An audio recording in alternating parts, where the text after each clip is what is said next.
مرحبا بكم في حلقة جديدة. فهذه الحلقة سنتحدث عن أغرب القوانين في العالم. هل أنتم مستعدون؟ هل سمعتم من قبل عن قانون يحمي الأسماك، وبالأخص نوعا واحدا من الأسماك؟ وتبدأ وجهتنا في إنجلترا وقانون حماية سمك السلمون، حيث أنه في عام 1986 قررت السلطات البريطانية اتخاذ خطوة جادة لحماية سمك السلمون من الصيد الجائر والتجارة غير المشروعة. كان ذلك بعد أن لاحظ العلماء والناشطون البيئيون انخفاضا حادا في أعداد السلمون في الأنهار البريطانية، لذا تمت صياغة قانون جديد يهدف إلى حماية هذا النوع الثمين من الأسماك. أصبح القانون يعرف باسم قانون السلمون، ويمنع هذا القانون الاحتفاظ بالسلمون في ظروف مريبة أو غير قانونية. كان الصيادون والتجار في السابق يصطادون السلمون بطرق غير مشروعة، مما أدى إلى تدهور أعداد هذا النوع الهام بيئيا واقتصاديا. وأكد القانون على أن أي شخص يتلقى أو يتخلص من السلمون بطريقة غير قانونية يواجه عقوبة تصل إلى السجن لمدة 2 سنين. بدأت السلطات المحلية في تنفيذ القانون بصرامة. في إحدى المدن تم القبض على تاجر كان يحتفظ بكميات كبيرة من السلمون بطريقة مشبوهة، تمت محاكمته وسجنه، وأصبح هذا الحادث تحذيرا للآخرين. بمرور الوقت ساعد القانون في استعادة أعداد السلمون وتحقيق توازن في النظام البيئي. من إنجلترا إلى جورجيا، وبالتحديد في مدينة كويتمان، حيث يوجد قانون من أغرب القوانين التي مرت على طوال حياتي. قانون خاص بسير الدجاج في كويتمان، جورجيا، في بلدة صغيرة تسمى كويتمان في ولاية جورجيا الأمريكية. كان سكان البلدة معروفين بحبهم لتربية الدجاج، ولكن مع مرور الوقت بدأت الدجاجات تتسبب في بعض المشاكل المرورية. كانت الدجاجات تعبر الطرق الرئيسية، مما أدى إلى حوادث مرورية متكررة. في عام 1950 اجتمع مجلس البلدة لمناقشة هذه المشكلة. قرروا تشريع قانون جديد يمنع السماح للدجاج بعبور الطريق. كان الهدف من هذا القانون هو حماية الدجاج وضمان سلامة السائقين. القانون أصبح معروفا بين السكان، وكان الجميع يتحدث عنه.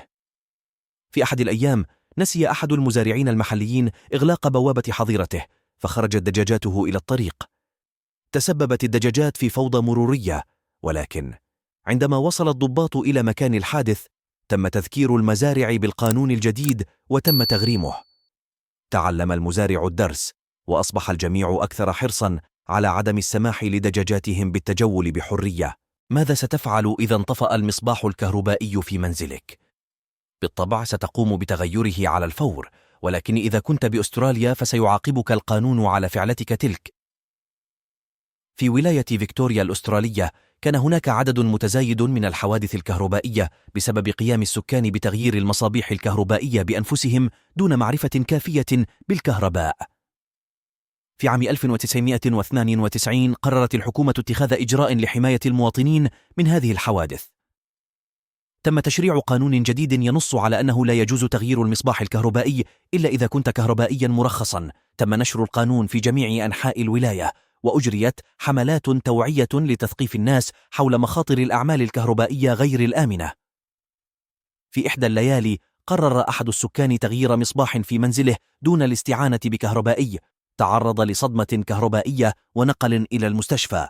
بعد هذا الحادث ازداد وعي الناس بخطورة تغيير المصابيح بأنفسهم، وبدأوا يستعينون بالكهربائيين المرخصين.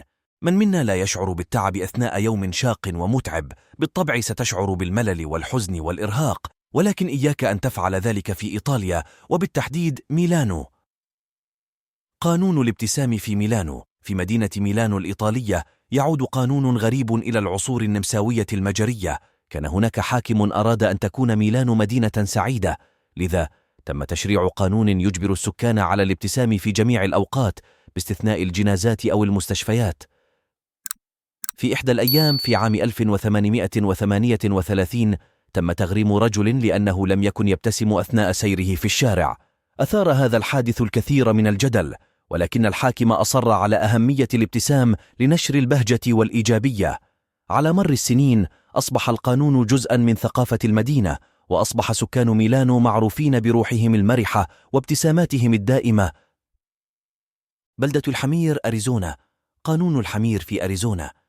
في عام 1924 كانت مدينة صغيرة في ولاية أريزونا تشهد فيضانا كبيرا بعد كسر أحد السدود. كان هناك تاجر محلي يسمح لحماره بالنوم في حوض الاستحمام. في ذلك اليوم غمرت المياه المدينة وجرفت الحمار بعيدا. نجا الحمار، ولكن السكان قضوا وقتا طويلا في إنقاذه. بعد هذا الحادث اجتمع مجلس المدينة وقرر تشريع قانون يمنع السماح للحمير بالنوم في أحواض الاستحمام بعد الساعة 7 مساء. أصبح هذا القانون معروفا في جميع أنحاء الولاية، وأصبح مثالا على كيف يمكن للحوادث الطريفة أن تؤدي إلى تشريعات قانونية. قانون تمشية الكلاب في إيطاليا. في مدينة تورينو الإيطالية بدأت الشرطة تتلقى شكاوى حول معاملة الحيوانات الأليفة.